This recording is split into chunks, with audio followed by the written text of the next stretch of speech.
the blame game, because Ooh. immediately everybody going right to Shanahan should have called a timeout. Shanahan should have challenged.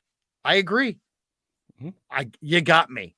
I agree with everybody who says that Shanahan blew the challenge. I'm with. I agree with all of them. There were indications. You had multiple indications. One was Hufanga calling it incomplete. The other was, the receiver himself running to the line of scrimmage. It was a huge gainer, so the entire team had to run down the field. So there was a second to see everybody sprinting down. And I would have just, if I'm not throwing the challenge flag, I'm calling a timeout. One or the other. That one on Shanahan, no doubt, he's got to wear it, in my opinion. The other one of Tyler Kroft being allowed to block the backside defensive end, in this case, outside backer. I think that's 2020 hindsight. And I think people are going to town on that because that's the play that Brock Purdy got hurt on. And when he got hurt, that ended the game. And so that is the play that ended the game. And so we Right. really don't have anything else to second guess because the game was over at that point. But I also don't really feel like that's like a fireable offense in any way, shape, or form. How do you view Shanahan's decision to go play action pass there, use Tyler Kroft to block Hassan Reddick on the backside? He eventually would bat down the arm, hurt the Yep. quarterback, cause the turnover, end the season. We all know what happened.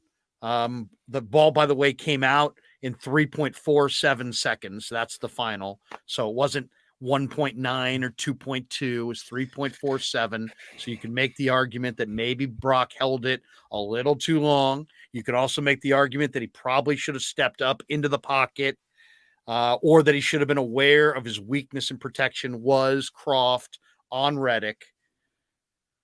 Where are you? Where are you on this pivotal play that everybody is just losing their mind over? I mean, I think we're pretty aligned on this. I did a little thread breakdown because you could see Kyle Shanahan starting to set up this, which was the sixth play of the offensive series. And as you know, Larry, you go into a game with the first 15 scripted minimum, right? You practice those all week and you have that in your bag to execute. And then everything that comes after that is either an adjustment or however you want to look at it. So they were still in the midst of their scripted plays. And on play 3, they come out in 12 personnel, 2 tight ends on the right side of the formation, and they run the same base formation, play 3, play 4, and play 5. Play 3 was a pass to Brandon Ayuk, completed. Play 4 was a counter tray to the tight side.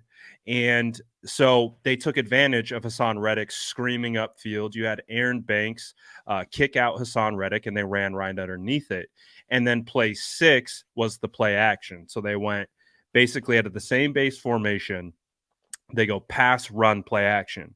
So in my brain, as you know, trying to put myself as best as I can into Kyle Shanahan's shoes, who's trying to set something up, I like that thought process. I like the way he was going about it from a schematic standpoint of trying to get a feel for this Eagles defense.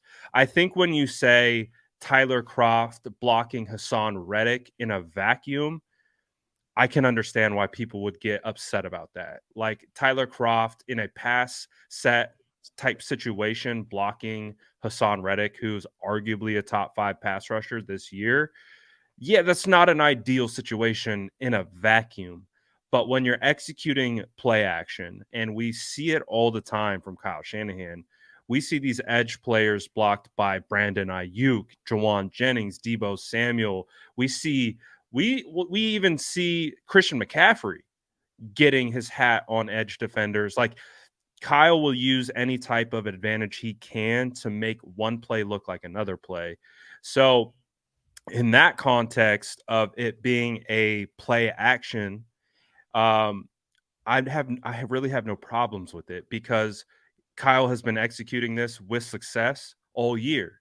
So I when you talk about the hindsight being 2020 in a vacuum, like highlighting it and pinpointing it, I think you can make it feel a lot worse than it really was. But when you look at the entire context of the play, Brandon Ayuk was wide open.